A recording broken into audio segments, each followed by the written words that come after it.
everybody, Some Gadget Guy here, and if you've been following the YouTube tech news lately, you would know that YouTube has activated 360-degree video support. So there are only a couple of cameras out there that can actually shoot panoramic video. And one of the cameras that can do that is, of course, the Kodak SP360, which I reviewed late last year. It's a funky little action camera. It's sort of a GoPro-style fisheye lens camera that, when pointed straight up, can shoot 360-degree video. So I figured what I would do is take you guys around a quick tour in the Some Gadget Guy office. But it was a kind of a head trip in getting this all set up because I'm not used to shooting panoramic video. Like, I'm used to having a particular point of view that I'm trying to point the camera at. So I thought just sort of a light walk around would be more appropriate to showcase some of the 360-degree video that YouTube can now support. Of course, we do run into some problems with the support for the Kodak. The Kodak uses a video file which is a big square. And I'll actually maybe try and host a link so you can actually see what this video looks like raw off of the camera. But if you notice, as you're watching it on YouTube, you can't look up. So there's a ceiling fan directly above your point of view right now. The camera's pointing sort of straight up at a ceiling fan, and unfortunately you can't explore that area of the frame. You kind of cap out towards the ceiling in my video, and that's one of the drawbacks of shooting. The way that Kodak processes their video is by creating like a really, really thin strip. But anyway, this is the Some Gadget Guy office. You've seen probably most of this office in just different pieces, but you can see the bomb that looks like it's exploded here in this office. Sort of maybe like a Fry's or a Best Buy vomited all over your second bedroom. As you may have noticed, these are the horrible packing blankets that we use to make sure that there's a little more acoustic treatment. I know they don't look as nice when you're actually watching some of my videos and reviews, especially all these little wavy lines that go across the frame, but they help tremendously in dampening some of the noise in my environment, as does some of this treatment that I've kind of thrown up here behind my computer monitors for when we're doing the weekly Tech Hangout chat. It's this type of material which is helping my my radio style microphone not sound as echoey, sound as boomy. Again, it looks tacky as crap, and I am actually planning on putting up nice shelves and then hiding this material inside the shelves or around the shelves. But for the time being, right now, this is more a practical consideration than an attractive or a design lifestyle consideration. This is sort of a camera station right here. It's where I keep all of my camera equipment right now. All I have is my 7D in here, but this is also where I keep all my spare lenses, stuff like that. You'll very rarely see this specifically in one of my reviews, but you will often see my Vegeta poster, or excuse me, my Vegeta wall scroll. This I actually got for the very first show in college, because I eventually majored in theater production and performance. And this was a gift from the first cast of a show that I wrote and produced and directed in college. And you can't really see it very well, but it's signed by all of the members of the cast. So this is one of those things where not only am I a huge Dragon Ball Z fan, but this came from a crew of people that I absolutely adored.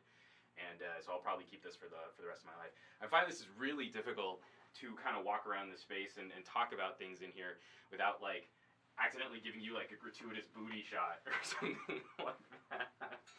And on this side, this bookcase right here is where I keep items and stuff that I've either already reviewed or need to review. You probably can't see too low on this bookcase because I don't know where's the edge of the frame. Probably right around here. But if you ever see this corner of my office, this is the danger zone. Danger zone! All the things that I'm like behind on and I need to get a review out quickly for kind of make it over to this part of my office. And then there, it's like, I know, okay, I've got to shoot a video. I'm going to grab something from here. Here's a case. I'm going to shoot a video on this case. I just have to get something uploaded to YouTube.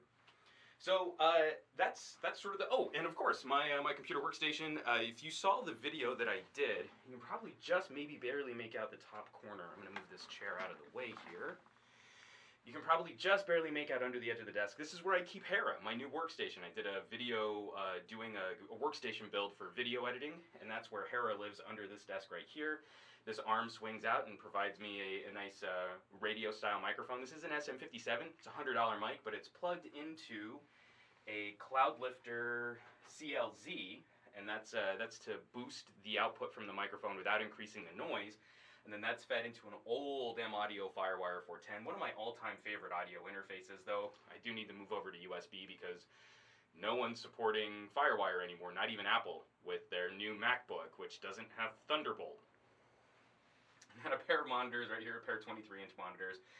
The Asus is actually a 120 hertz gaming monitor because I do use it a lot with the NVIDIA 3D Vision, which is pretty sweet.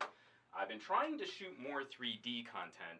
I'm not entirely sure how to share it, but I do actually have a OneDrive link. Maybe I'll link that in the video too.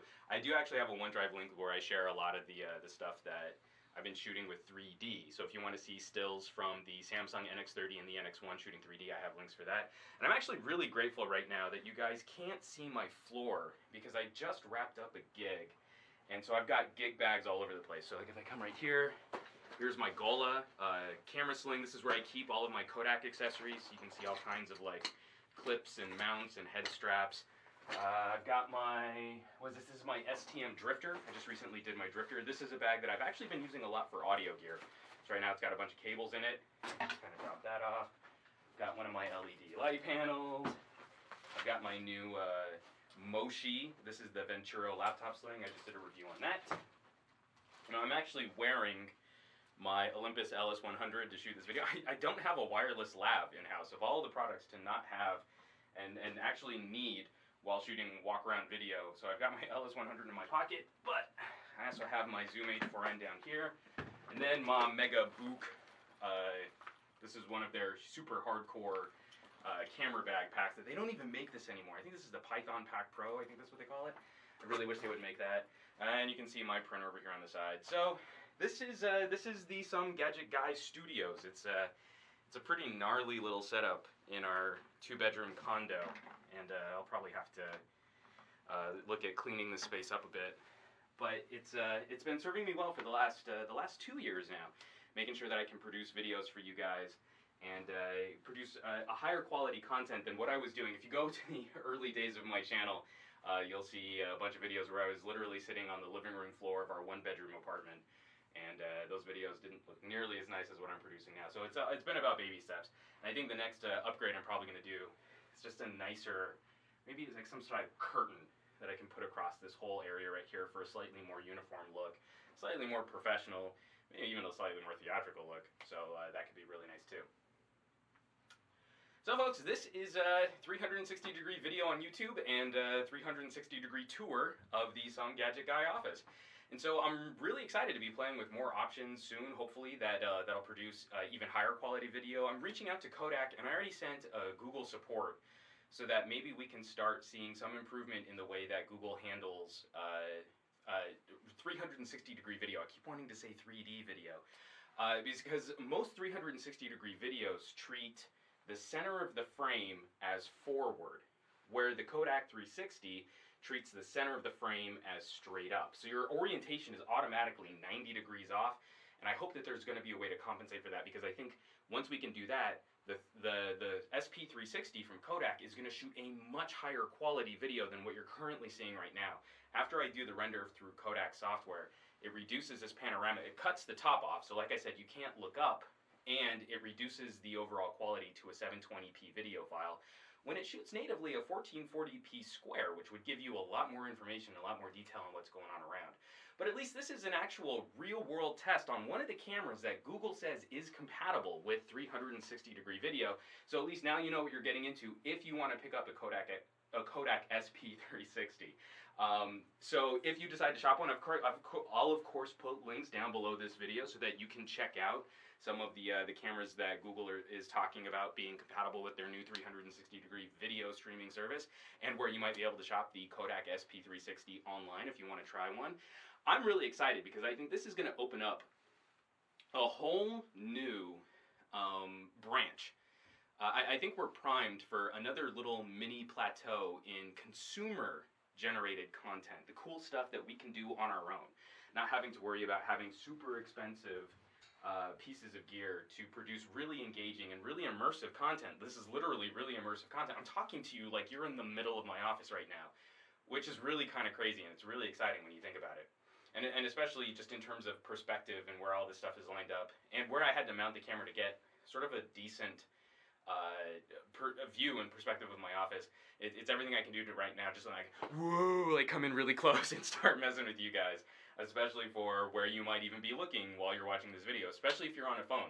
So this feature is going to be only currently supported on Android, the YouTube Android app, and then Chrome browser. So if you're watching this on a Firefox browser or Safari browser, you're probably just seeing a super stretched out wide panoramic video. So move over to Chrome or pick up an Android device and you'll actively be able to look around my office. You don't have to stay focused on me, you can look all the way around, which is, again, that's pretty stinking cool.